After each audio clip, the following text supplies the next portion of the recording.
My name is Eric, I'm 34 years old, and I want to share my story, which may help someone better understand their own feelings and find the strength to move forward after betrayal. This is not a story about revenge, though such thoughts crossed my mind more than once. This is a story about how one day my life was turned upside down, and I realized that not all relationships are worth saving. Helen and I met in college. We both attended the same school in Michigan. I was an engineering student, and she was studying biology. We were brought together by a mutual group of friends, and it was love at first sight. We started dating, and everything was perfect. She was smart, beautiful, with a warm and kind nature. I, on the other hand, was quite athletic, enjoyed running, swimming, and always kept in good shape. Our connection grew stronger, and after 2 years of being together, we got married. At first, everything was like a fairy tale. We traveled, laughed, and supported each other through tough times. Marriage seemed like something extraordinary, and we both were sure it would last forever, but life is not always a fairy tale. In the last few years, something changed. When we first got married, I was in great physical shape, and I managed to find time for sports, even though not always. But over time, work started consuming all my energy, and I began dedicating less time to myself. Stress, projects, and problems at work became my daily reality. At some point, I realized that my fitness wasn't what it used to be. I started gaining weight, becoming less active. Helen noticed this but never addressed it directly. She had always been slim, toned, and took great care of her body. I often asked her how she managed to stay in such good shape, and she said it was simply part of her routine and healthy lifestyle. At some point, she started going to the gym regularly. I supported her, thinking it was great for her health, and Helen became more and more passionate about her workouts. She would talk about how much she liked her trainer, how professional he was with each client, and I was happy for her. As for me, I kept putting off my workouts, attributing it to fatigue and lack of time. But every month, I felt myself becoming less and less attractive to my wife. It was a strange feeling. I still loved her, but deep down, I knew something was happening, and something new was starting to emerge in our marriage that I couldn't control. I couldn't understand what was causing her behavior. She started spending more time at the gym, coming home late, and her mood became strange. Sometimes she would be silent and distant. At that point, I still didn't realize that these changes weren't just happening to her, but were affecting our life as a whole. A few months passed, and I started noticing how not only her behavior was changing, but also our communication. Helen was spending more and more time at the gym after work. She became busier, and sometimes I couldn't figure out where she was. I wasn't the type to constantly track her every move, but it became noticeable that her phone was always at the far end of the table, screen down, whenever I tried to talk to her. I couldn't see her face when she checked it, always something hidden, always hasty messages that she would quickly hide. One evening, when I was sitting at home, reading books and trying to restore the normal atmosphere between us, she came back from her workout later than usual.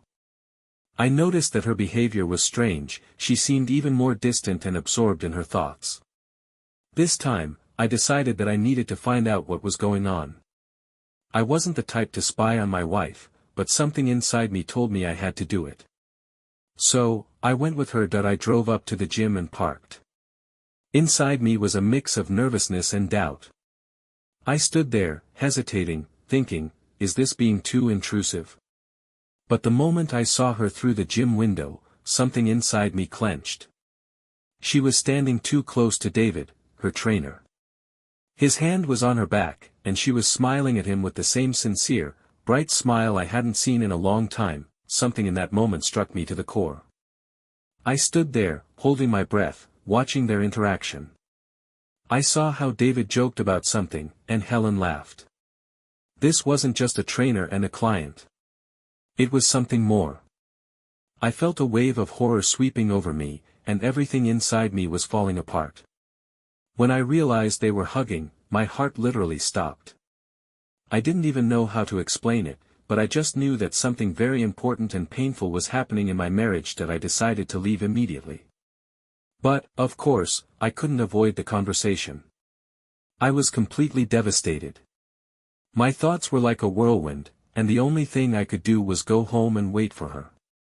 That night was terrible, and I couldn't understand how all of this had happened. When Helen came home, I asked her to talk. She immediately noticed that I wasn't myself but didn't even try to hide her displeasure. Her face tensed when I asked her about what I had seen at the gym. I couldn't stay silent, I couldn't pretend that nothing had happened. I was in shock, and I didn't know how to explain it all. She stayed silent for a long time, not knowing how to respond. I could hear her breathing becoming faster. At first, she tried to justify herself, saying that I had misunderstood, that they were just friends, that nothing bad had happened. But then her gaze started to avoid mine, and when I asked directly what was going on between her and David, she broke down. She admitted that she had started seeing him. Their relationship wasn't just friendship. It was something she had never told me about, and it shattered everything I thought I knew about our marriage. She said it didn't start with the intention to cheat, but things went further than she had imagined. She confessed that she hadn't liked the way I had changed for a long time. I wasn't the same as I used to be. I stopped taking care of myself, and according to her, this had pushed her away. David was everything I wasn't: fit, active, goal-oriented. He helped her in the gym, and then something more grew out of that connection. Her words cut through me. I tried to understand how she could so easily talk about how I had changed, and that now she felt nothing for me except disgust. I couldn't comprehend that this was the beginning of the end, and, worst of all, I felt like a weak person who hadn't done anything to stop it. "You're not the same as you were," she kept repeating. And those words echoed in my head like an accusation. I was the one who couldn't keep her love, the one who couldn't stop her from changing. And although I wanted to fight for us, I understood that her heart had long been somewhere else. She didn't want to come back to me. Despite my attempts to change. That night, I couldn't sleep. My thoughts were a blur. How did this happen? Where did I go wrong? Why didn't I have the strength and courage to prevent this? Helen became a different person in my eyes, and I felt our life, built on trust, crumbling right in front of me. When Helen returned home from the gym, I still couldn't come to terms with what I had seen. My hands were shaking, and my head was full of thoughts that wouldn't give me peace. I still couldn't believe that my wife, with whom I had spent 8 years, could do this. How could I not notice? How did I let myself become so weak and invisible? When she walked into the house, I couldn't help but notice how much more withdrawn she had become. She noticed me sitting at the table, clutching a cup of coffee without drinking it. The silence between us felt heavy and suffocating. I didn't know how to start this conversation, but I knew I couldn't live with this question in my head any longer. "Helen," I said, trying to make my voice calm, "we need to talk. About what I saw at the gym. You can't just ignore it." She froze immediately, as if she sensed that I already knew the truth. And apparently, she realized there was nothing left to hide. She sat down across from me, and her gaze avoided mine. It was the worst thing I could imagine. Helen, always so confident and open, was now sitting in front of me like a stranger. "Do you want to know everything?" Her voice was quiet, but I could hear the fatigue in it, almost as if she had already given up. That I nodded, unable to say a word. It was hard to continue, but I knew that if I didn't speak up now, I'd never understand what led to this. "Eric, I don't know where to start," she began, but her words sounded disorganized. "It didn't start with the intention to cheat. Everything happened so slowly that I didn't even notice how I ended up where I am now." I was ready to hear anything, but her next sentence struck me to the core. "I don't love you anymore. I haven't felt what I used to feel for you in a long time. You've changed, Eric. You stopped taking care of yourself, you stopped taking care of me. You became a different person, and I can't continue being with you if you're not ready to change." I felt my heart squeeze. Those words pierced me. Helen had always said that appearance didn't matter, that the soul was what counted. And now she was telling me that she couldn't be with me because I didn't look the same as I did before. But this wasn't just about appearance. It was about everything: how I treated life, how I neglected myself, our relationship, our future. She continued, I started going to the gym because I needed something in my life. You became more and more distant from the person you were before. And I met David. At first, he was just a trainer, someone who helped me improve my shape. But things went further. He was attentive to me, he was always there when I needed to talk or just be around. And I realized that between us, it was more than just trainer and client. Did you cheat on me with him? I forced the question out. I couldn't keep my emotions inside anymore. My chest tightened, and I felt the pain spreading throughout my body. Helen nodded, her eyes filling with tears. Yes, I cheated on you. And it wasn't a spur-of-the-moment decision, it wasn't an accident. I think that if I hadn't done this, I would never have realized how far I had already drifted from you. I tried to find a solution, I tried to think about how to fix things, but when I was with him, I realized that it was already over with you. I sat there, not knowing what to do. All I could think about was how much I loved her. How deeply I feared losing her, how I could no longer return to the Helen I had once been so happy with. In that moment, I felt such a deep emptiness inside that I didn't know what to say or how to react. Do you want to be with him? I exhaled, though I knew it wasn't really a question, but simply a statement. Yes, I want to be with him. I don't need any more excuses, Eric. I don't want to be with you anymore. That doesn't mean I didn't respect you or didn't appreciate everything we went through. It just means that I can't be with someone who doesn't inspire me, who isn't trying to grow. And I think you know that too. I couldn't respond. The words got stuck in my throat. How can you forgive someone who was with you and then decides that you no longer deserve them? I had always thought we'd go through everything together. That no matter what happened, we'd always be there for each other. But now I realize that this was just my ideal, not reality. Helen stood up and walked to the door. I'm leaving, she said quietly, glancing back at me. I need to be with him. It's the right choice for me. I was left alone in the empty room. My body felt like a scorched field, and my thoughts spun around what I could have done differently. I couldn't understand what had happened. My life was falling apart right in front of me, and I didn't know how to stop it. Several days had passed since Helen left. The room felt eerily empty, and even the sounds of traffic outside couldn't drown out the silence that had settled in my house. Everything reminded me of her, her things, her cosmetics on the bathroom shelf, even the lingering scent of her on the bed. I didn't know what to do. My thoughts revolved around what I had lost, not just my wife, but a friend, someone with whom I had planned a future. That day, I realized that if I didn't do something to try to win her back, the loss would be final. I couldn't just sit back and watch her move on to a new life with someone else. I knew it would hurt, that I might lose her forever, but I had to try. That I decided I needed to talk to Helen one more time. I couldn't accept that she would just walk away, and I would remain here alone, having done nothing to change the situation. I called her, trying to keep my voice calm. Helen, I need to talk to you. Please, let's meet.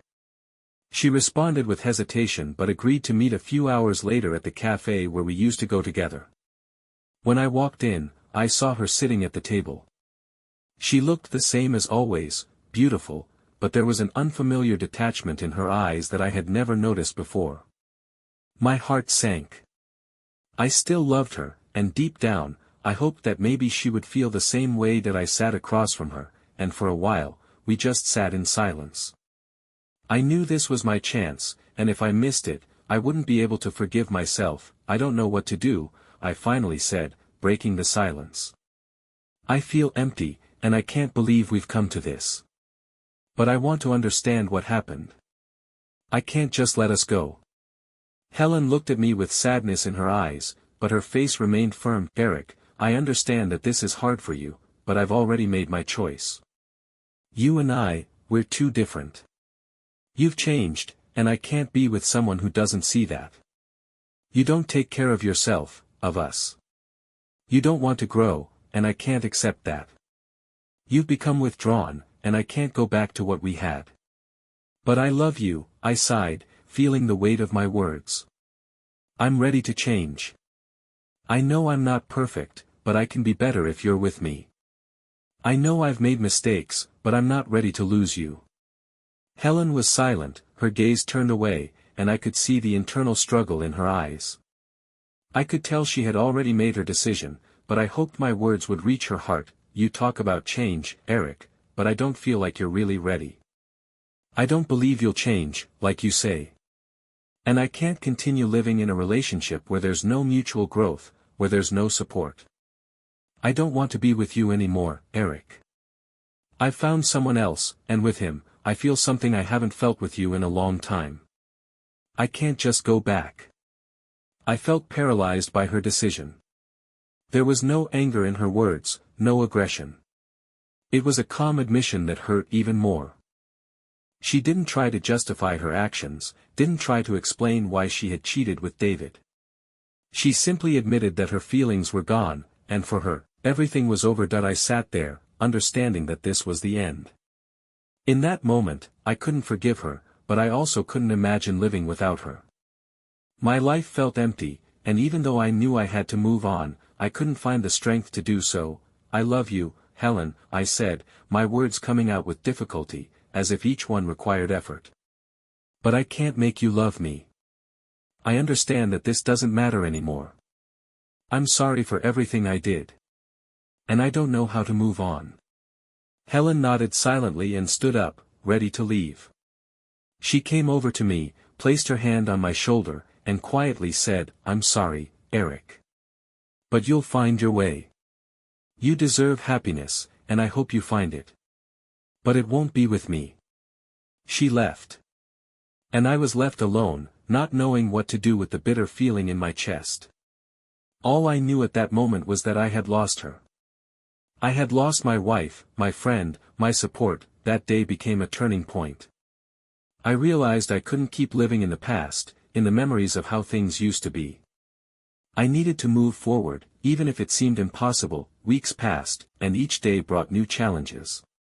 My home felt foreign, empty, and I often stopped at the doorstep, unsure how to step inside.